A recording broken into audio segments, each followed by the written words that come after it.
Alain Le Berre, nice to meet you. I'm an interim manager, specialized in special situations, so restructuring and turnaround typically, but also mergers and acquisition, carve-outs, and in post-merger integration and whatever has to do with a transaction. Occasionally acting as well as an expert in international arbitration, courts, and litigations.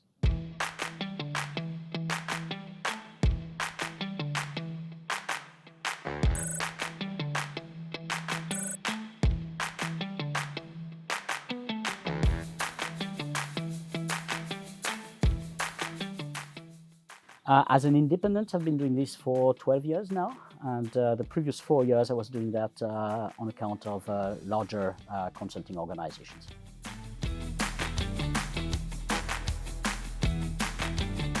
I would say that my specialty is really on a little bit broader on special situations, which includes, of course, operational restructuring, performance improvement and turnaround, but it also includes pure financial restructuring, balance sheet refinancing, finding new investors, finding new funds. And of course, as I said previously, transactions, M&A, post-merger integration, carve-outs, and international arbitration.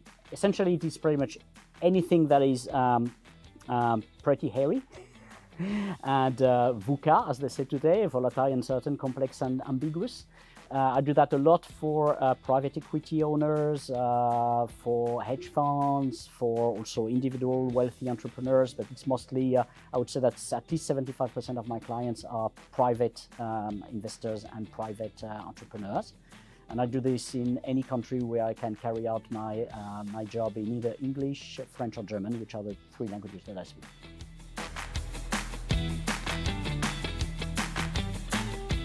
One way to answer it is that I would hope so, because 2 years ago I co-founded the Swiss Turnaround Association, which is now recognized as the official Swiss chapter of the Turnaround, the broader Turnaround Management Association with 9,000 members in 50 countries or something. So I would hope to think that many people are interested by this field. Beyond that, I would argue that in Switzerland specifically, there are 2 misconceptions that we are and we should all be working hard to correct. The first one is that restructuring means cutting jobs and basically destroying employment. This is absolutely not true. In my experience, I've been doing that in one way or another for 35 years now. So I have done in excess of 100, perhaps closer to 200 different restructuring cases. And I have to say that, yes, I did do mass redundancy programs in about perhaps less than a quarter of all cases that I had to deal with. And in largely more than 3/4 of the cases, this was absolutely not at all what had to be done. So yes, it can happen. That's what you read in the press. When it hits the press, it's when people have been massively laid off. But this is absolutely not the rule. It's the exception, rather. The other misconception in our country is that restructuring is perceived as a shame, as a black spot on your CV or on the life of the company.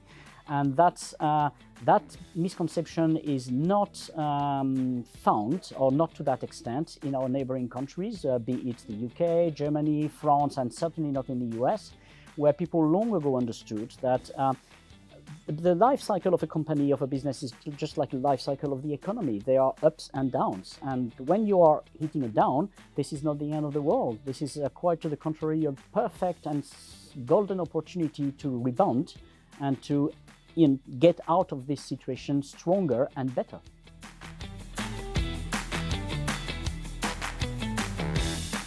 I could think of one just before COVID in German-speaking Switzerland for a scientific publisher, where basically we had to, on day one, to fire the CEO on account of the main majority shareholder, then to reshuffle the board of directors, and to negotiate a still stand with the bank, with the suppliers, and under protection of the court, and then to work hand in hand with the court-appointed administrator towards what is called a Nachlassstuhlung, for those who know the term in Switzerland, or sursis concordataire in French, who basically provided 18 months of still stand time to restructure the company, restructuring its debts, turn around the business from an operational standpoint.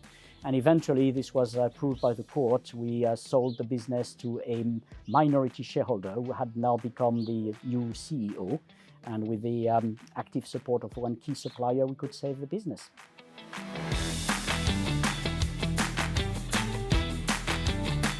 I would definitely recommend it. It's a lot of fun.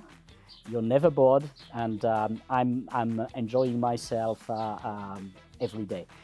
That said, I would also say, almost in the same breath, do your due diligence, because it's not necessarily everyone's cup of tea.